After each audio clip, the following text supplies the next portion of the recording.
Hello everyone, मेरे व्यास channel में आपका स्वागत है। आज की वीडियो का सब्जेक्ट है मैनेजमेंट अकाउंटिंग और टॉपिक है रेशियो एनालिसिस। आज की वीडियो में हम डिस्कस करने वाले हैं टाइप्स ऑफ रेशियो। रेशियोज़ के 4 टाइप होते हैं। First, liquidity ratio. Liquidity ratio 2 type के होते हैं, current ratio, quick ratio. Second type of ratio is activity turnover ratio. मतलब एक्टिविटी रेशियो को टर्नओवर रेशियो भी कहा जाता है। आप एक्टिविटी रेशियो कह लीजिए, turnover ratio.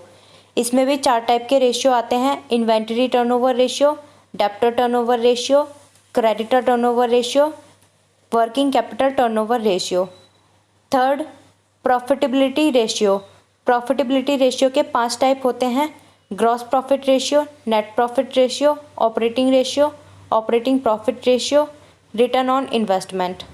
Fourth and last type of ratio is solvency ratio. Solvency ratio भी 4 टाइप के होते हैं, डेब्ट इक्विटी रेशियो, प्रोप्राइटरी रेशियो, डेब्ट to total assets ratio and last interest coverage ratio. इस वीडियो में हम सिर्फ लिक्विडिटी रेशियो और टर्नओवर रेशियो डिस्कस करेंगे। तो शुरू करते हैं पहले लिक्विडिटी रेशियो से। A liquidity ratio is used to determine a company's ability to pay its short-term debt obligation. The two main liquidity ratio are the current ratio and quick ratio. जिन assets को हम cash में convert कर सकते हैं उसे liquid कहते हैं बिजनेस की लैंग्वेज में, और जिन एसेट्स को हम कैश में कन्वर्ट नहीं कर सकते उन्हें नॉन लिक्विड कहते हैं। लिक्विडिटी रेशियो हमें ये शो करता है कि कंपनी के पास इतनी एबिलिटी है कि नहीं कि वो अपने शॉर्ट टर्म डेब्ट को, अपनी लायबिलिटीज़ को पे कर पाएगी कि नहीं। लिक्विडिटी रेशियो 2 टाइप के होते हैं, करंट रेशियो और क्विक रेशियो। पहले करंट रेशियो देख लेते हैं। This ratio shows short term financial soundness of the business. Higher ratio means better capacity to meet its current obligations. जब हम करंट रेशियो फाइंड आउट करते हैं तो हमें हमारे बिजनेस की फाइनेंशियल पोजीशन पता चलती है कि हमारा बिजनेस किस लेवल पे है इस वक्त, और हमारा करंट रेशियो जितना ज़्यादा होगा उतनी ही हमारी कैपेसिटी होगी कि हम अपनी करंट ऑब्लिगेशंस को मीट कर सकें। The ideal current ratio is 2:1। हमारा जो आइडियल करंट रेशियो है वो है 2:1। इसकी एक वजह है क्योंकि हमारी एसेट्स हमेशा लायबिलिटी से ज़्यादा होती है। अगर हमारे एसेट्स लायबिलिटी से ज़्यादा होंगे तो ही हम अपनी लायबिलिटीज़ को पे कर पाएंगे, अदरवाइज़ नहीं कर पाएंगे। लायबिलिटीज़ ज़्यादा होंगी और एसेट्स कम होंगे तो हम नहीं कर पाएंगे पे। और जो हमारा करंट रेशियो निकालने का फॉर्मूला है वो है current ratio equals to current assets divided by current liability. उसके बाद हमारा रेशियो निकल के आता है 2:1। एग्जैक्टली 2:1 नहीं होता, वो क्वेश्चन पे डिपेंड करता है कि क्या रेशियो निकल के आएगा। बस एसेट्स ज़्यादा होंगे लायबिलिटीज़ से। करंट रेशियो फाइंड आउट करने के लिए हमें करंट एसेट्स और करंट लायबिलिटी की ज़रूरत पड़ती है, जैसे कि अभी हमने फॉर्मूले में देखा। Current assets means those assets which are either in form of cash और can be converted into cash within 12 months from the date of balance sheet. Current assets वो एसेट्स होते हैं जो या तो कैश के फॉर्म में हो या फिर कन्वर्टेड कर सकें हम 12 महीने के अंदर अंदर कैश में।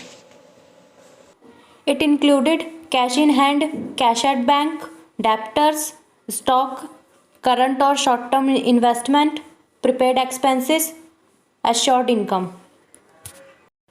Next, current liabilities. Current liabilities are those liabilities which are payable within 12 months from the date of balance sheet. Current liabilities वो लायबिलिटीज़ होती हैं जो 12 महीने के अंदर अंदर पे कर दी जाती हैं। It included short term borrowings, sundry creditors, bill payables, outstanding expenses. Current ratio कैसे फाइंड आउट किया जाता है उसके लिए अब एक इलस्ट्रेशन देख लेते हैं। कैश हमारा 15,000 का है, स्टॉक हमारा 35,000 का है, इन्वेस्टमेंट हमारी 10,000 की है, क्रेडिटर्स हमारे 32,000 के हैं, बैंक ओवरड्राफ्ट हमारे 13,000 के हैं। करंट रेशियो फाइंड आउट करने का जो फॉर्मूला है वो है current ratio is equals to current assets divided by current liability. Current assets find out करने के लिए cash plus stock plus investment लेंगे। तीनों को प्लस करेंगे 15,000, 35,000 और 10,000, जो आएगा हमारा निकल के आएगा आंसर करंट एसेट्स का 60,000 होगा। करंट लाइबिलिटी फाइंड आउट करने के लिए क्रेडिटर प्लस बैंक ओवरड्राफ्ट करेंगे, दोनों को प्लस करने के बाद 45,000 आएगा और जब दोनों को डिवाइड कर देंगे तो 1.33:1 आएगा। Second type of liquidity ratio is quick ratio. Quick ratio is a fairly stringent measure of liquidity. It is based on highly liquid. The ideal quick ratio is 1:1. Higher the quick ratio, better the short-term financial position. Quick ratio को liquid ratio भी कहते हैं और इसका एक और नाम है acid test ratio. Quick ratio भी short term liabilities को पे करने के लिए ही फाइंड आउट किया जाता है और इसका आइडियल रेशियो होता है 1:1। और क्विक रेशियो जितना ज़्यादा हाई होगा उतनी ही अच्छी फाइनेंशियल पोजीशन होगी बिजनेस की। क्विक रेशियो फाइंड आउट करने का जो फॉर्मूला है वो है quick ratio is equals to quick assets divided by liquid liability और करंट लाइबिलिटी। करंट एसेट्स तो वो एसेट्स होते हैं जो 12 महीने का समय लेते हैं कैश में कन्वर्ट होने के लिए, लेकिन क्विक एसेट्स वो एसेट्स होते हैं जो 12 महीने से कम का समय लेते हैं कैश में कन्वर्ट होने के लिए। वैसे तो सारे करंट एसेट्स क्विक एसेट्स होते हैं, लेकिन सिवाय इन्वेंटरीज और प्रीपेड एक्सपेंसेस को छोड़कर। क्विक एसेट्स फाइंड आउट करने के लिए हम करंट एसेट्स में से इन्वेंटरीज, प्रीपेड एक्सपेंसेस और फिक्टिशियस एसेट्स को माइनस करेंगे और दूसरी तरफ लिक्विड लाइबिलिटी को फाइंड आउट करने के लिए हम करंट लाइबिलिटीज़ में से बैंक ओवरड्राफ्ट को माइनस करेंगे। क्विक रेशियो को फाइंड आउट करने के लिए अब छोटा सा एक इलस्ट्रेशन देख लेते हैं।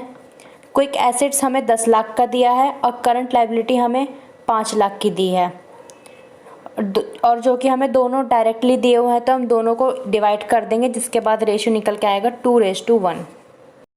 Next second type of ratio is activity और टर्नओवर रेशियो। एक्टिविटी रेशियो और turnover ratio are used to determine the efficiency of the organization in utilizing its assets for generating cash and revenue. The activity ratio is also known as the efficiency ratio or the more popular turnover ratio. Higher turnover ratio means better use of capital or resources. Activity ratio को turnover ratio भी कहा जाता है, performance ratio भी कहा जाता है और इफ़िशेंसी रेशियो भी कहा जाता है, क्योंकि इसमें ऑर्गेनाइजेशन की इफ़िशेंसी डिटरमाइन की जाती है कि ऑर्गेनाइजेशन अपने एसेट्स को, अपने कैपिटल को, अपने रिसोर्सेज को इफ़िशेंटली यूज़ कर रही है कि नहीं, यूटिलाइज कर रही है कि नहीं। ये डिटरमाइन किया जाता है एक्टिविटी और टर्नओवर रेशियो में। और टर्नओवर रेशियो का ज़्यादा हाई होना इसका मतलब है कि ऑर्गेनाइजेशन अपने कैपिटल को, अपने रिसोर्सेज को अच्छे से यूज़ कर रही है। एक्टिविटी और टर्नओवर रेशियो भी 4 टाइप के होते हैं, जिसमें से पहला टाइप है inventory turnover ratio. Inventory turnover ratio को स्टॉक टर्नओवर रेशियो भी कहा जाता है। इन्वेंट्री टर्नओवर रेशियो में हम ये देखते हैं कि ऑर्गेनाइजेशन अपनी सेल्स को कितनी तेज़ी से जनरेट कर रही है, अपने इन्वेंटरी को, अपने स्टॉक को कितनी तेज़ी से सेल्स में कन्वर्ट कर रही है। इन्वेंट्री टर्नओवर रेशियो को फाइंड आउट करने का जो फॉर्मूला है वो है कॉस्ट ऑफ गुड्स सोल्ड और net sales divided by average stock. और एवरेज स्टॉक फाइंड आउट करने के लिए opening stock plus closing stock divided by 2 किया जाता है और दूसरी तरफ cost of goods sold find out करने के लिए सेल्स माइनस ग्रॉस प्रॉफिट और opening stock plus purchases plus direct expenses minus closing stock किया जाता है। नेक्स्ट अब एक इलस्ट्रेशन देख लेते हैं inventory turnover ratio find out करने के लिए। कॉस्ट ऑफ गुड्स सोल्ड हमें 4,50,000 के दिए हैं। Inventory in the beginning of the year मतलब ओपनिंग स्टॉक हमें दिए गए हैं 1 लाख के। Inventories in the end of the year मतलब क्लोजिंग स्टॉक हमें दिए गए हैं 1,25,000 के। इन्वेंट्री टर्नओवर रेशियो निकालने का जो फॉर्मूला है वो है cost of goods sold divided by average inventory. फॉर्मूले के अकॉर्डिंग पहले हमें एवरेज इन्वेंट्री निकालना होगा, जिसका फॉर्मूला होता है opening stock plus closing stock divided by 2। फॉर्मूले के अकॉर्डिंग क्वेश्चन में दिए गए अमाउंट को पुट कर देंगे, जिसके बाद हमारा एवरेज इन्वेंटरी निकल के आएगा 1,12,500 का। और कॉस्ट ऑफ गुड्स सोल्ड हमें डायरेक्टली दिया ही गया है 4,50,000 का। दोनों को डिवाइड करने के बाद हमारा इन्वेंटरी टर्नओवर रेशियो निकल के आता है 4 times. Second type of turnover ratio is debtors turnover ratio, और इसका दूसरा नाम भी है trade receivable turnover ratio. This ratio indicates economy and efficiency in the collection of amount due from debtors. Trade receivable मतलब ऑर्गेनाइजेशन फ्यूचर में अपने debtors से सेल्स के बदले में कितना अमाउंट कलेक्ट करेगी, और ये रेशियो ऑर्गेनाइजेशन की इफ़िशेंसी इंडिकेट करता है कि ऑर्गेनाइजेशन कितनी तेज़ी से अपनी पेमेंट्स को कलेक्ट कर रहा है डेब्टर्स से। Debtor turnover ratio may be calculated in time और in percentage. Debtor turnover ratio time में भी कैलकुलेट किया जाता है और परसेंटेज में भी कैलकुलेट किया जाता है। Higher the ratio better it is, since it indicates that debts are being collected more quickly. Trade receivable turnover ratio का रेशियो जितना ज़्यादा हाई होगा उतना ही बेटर होगा ऑर्गेनाइजेशन के लिए। इससे हमें पता चलेगा, इससे इफ़िशेंसी पता चलती है ऑर्गेनाइजेशन की कि कितनी तेज़ी से वो अपना अमाउंट कलेक्ट कर रहा है। और अगर रेशियो लो है तो इसका मतलब इनएफिशिएंसी होगा। ट्रेड रिसीवेबल टर्नओवर रेशियो निकालने का फॉर्मूला है नेट क्रेडिट सेल और total sale divided by average trade receivable. Average trade receivable हमें फाइंड आउट करना होता है, क्वेश्चन में कभी भी डायरेक्टली नहीं दिया होता। Average trade receivable find out करने के लिए हमें opening debtor plus opening bill receivable plus closing debtor plus closing bill receivable और डिवाइडेड बाय 2 करेंगे।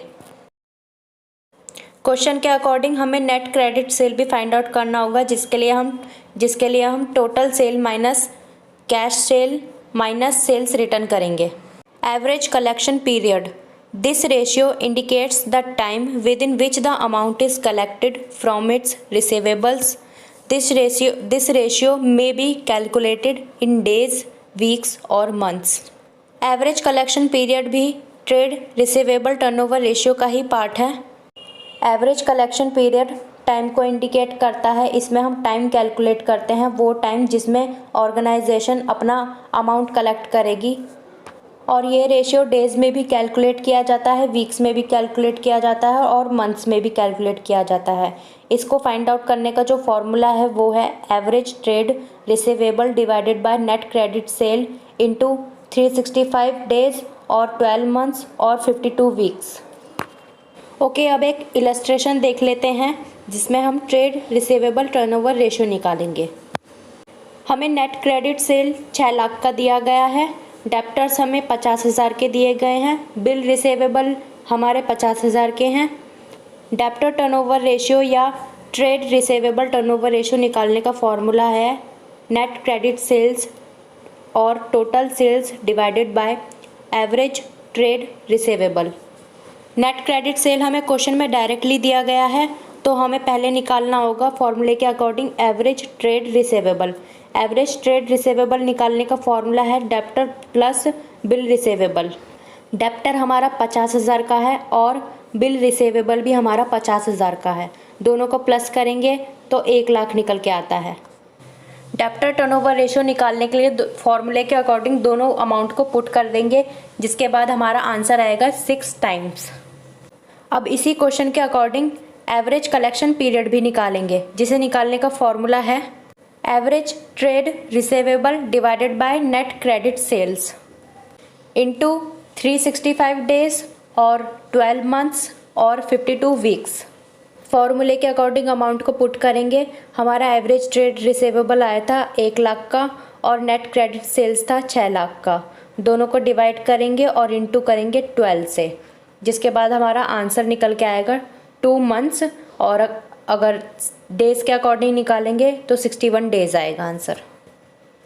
थर्ड टाइप ऑफ एक्टिविटी और टर्नओवर रेशियो इज़ क्रेडिटर और trade payable turnover ratio. It indicates the number of times the creditors are turned over in relation to purchases. A higher turnover ratio or shorter payment period shows the availability of less credit or yearly payments. Creditor turnover ratio को trade payable turnover ratio भी कहते हैं। Trade payable एक amount होता है जो organisation पे करता है अपने गुड्स परचेज करते वक्त। अगर क्रेडिट टर्नओवर रेशियो हाई है तो इसका मतलब है कि ऑर्गेनाइजेशन अपने क्रेडिटर्स को पेमेंट टाइम पे कर रहा है, और अगर क्रेडिट टर्नओवर रेशियो लो है तो इसका मतलब ऑर्गेनाइजेशन क्रेडिटर्स को पेमेंट नहीं कर रहा है या नहीं कर पा रहा है। क्रेडिट टर्नओवर रेशियो निकालने का फॉर्मूला या फिर ट्रेड पेबल टर्नओवर रेशियो निकालने का फॉर्मूला है नेट क्रेडिट परचेज और total purchase divided by average trade payables. Average payable निकालने का फॉर्मूला है opening creditors plus opening bill payables plus closing creditors plus closing bill payables divided by 2, और net credit purchase निकालने का formula है total purchases minus cash purchases minus purchases return. अब जैसे debtor turnover ratio में average collection period था, वैसे ही क्रेडिटर टर्नओवर रेशियो में एवरेज पेमेंट पीरियड है। This period represents the time taken by the firm to pay its creditors or payables. Average payment period वो time है जिस time में फर्म अपने क्रेडिटर्स को पे करती है, और एवरेज पेमेंट पीरियड कैलकुलेट करने का फॉर्मूला है average payable divided by net credit purchase into 365 days और 12 मंथ्स और 52 वीक्स। इसी से रिलेटेड अब एक इलस्ट्रेशन देख लेते हैं। टोटल परचेज हमें दिया गया है 8,50,000 का, कैश परचेज हमें दिया गया है 80,000 का, परचेज रिटर्न हमारे पास है 40,000 के, creditors at the end of the year है हमारे पास 1,60,000 के, और क्रेडिटर्स इन द बिगनिंग है 1,20,000 के।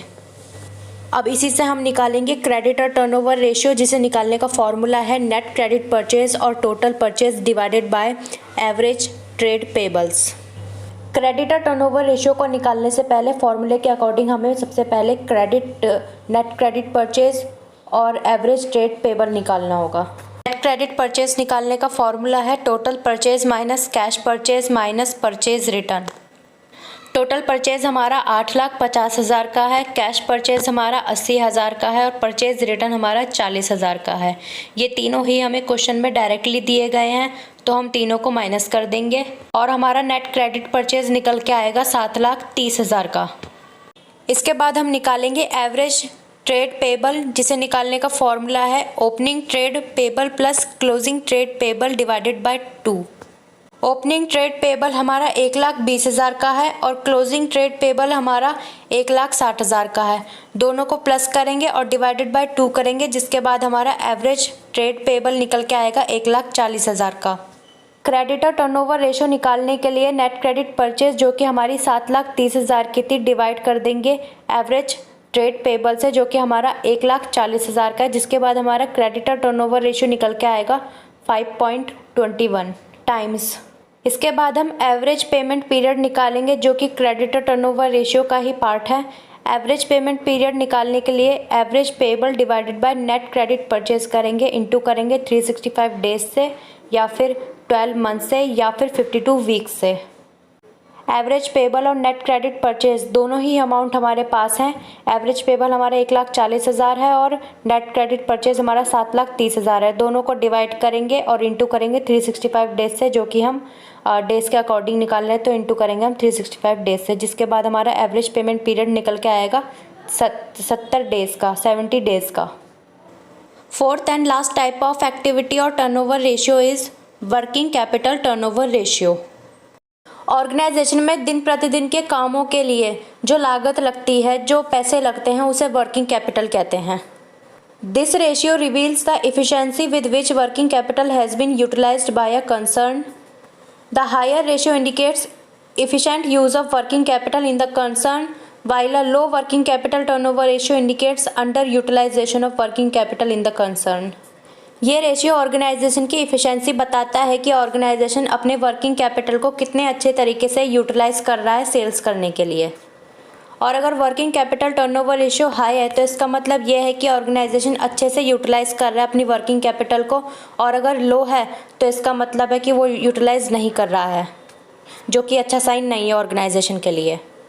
वर्किंग कैपिटल का फॉर्मूला है working capital is equals to current assets minus current liability, और वर्किंग कैपिटल टर्नओवर रेशियो निकालने का फॉर्मूला है कॉस्ट ऑफ गुड्स सोल्ड और net sales divided by working capital. अब इसी से रिलेटेड एक इलस्ट्रेशन देख लेते हैं वर्किंग कैपिटल टर्नओवर रेशियो को फाइंड आउट करने के लिए। करंट एसेट्स है हमारे 12 लाख के, करंट लाइबिलिटी है हमारी 2,40,000 की, करंट सेल्स है हमारे 24 लाख के, और कैश है हमारा 5,20,000 का, सेल्स रिटर्न है 40,000 के। और नेट सेल निकालने का फॉर्मूला है cash sale plus credit sales minus sales return. तो पहले नेट सेल निकाल लेते हैं वर्किंग कैपिटल टर्नओवर रेशियो निकालने के लिए। क्वेश्चन में हमें सारे अमाउंट डायरेक्टली दिए गए हैं तो हम सभी अमाउंट को ले लेते हैं। कैश सेल हमारे 5,20,000 है, क्रेडिट सेल हमारे 24 लाख है, और सेल्स रिटर्न हमारा 40,000 है। कैश सेल और क्रेडिट सेल को प्लस करेंगे और सेल्स रिटर्न को माइनस करेंगे, जिसके बाद हमारी नेट सेल निकल के आएगी 28,80,000 की।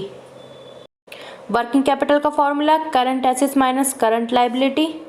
करंट एसेट्स और करंट लाइबिलिटी भी हमें क्वेश्चन में डायरेक्टली दिए गए हैं, दोनों को माइनस करेंगे, जिसके बाद हमारी वर्किंग कैपिटल निकल के आएगी 9,60,000 की। वर्किंग कैपिटल टर्नओवर रेशियो निकालने के लिए अब हमारे पास नेट सेल्स भी है और वर्किंग कैपिटल भी है। नेट सेल हमारी 28,80,000, वर्किंग कैपिटल 9,60,000, दोनों को डिवाइड करेंगे, नेट सेल को वर्किंग कैपिटल से डिवाइड करेंगे तो हमारी वर्किंग कैपिटल टर्नओवर रेशियो आएगा 3 टाइम्स। और इसी के साथ मेरी ये वीडियो भी यहीं पर ख़त्म होती है। Thanks for watching.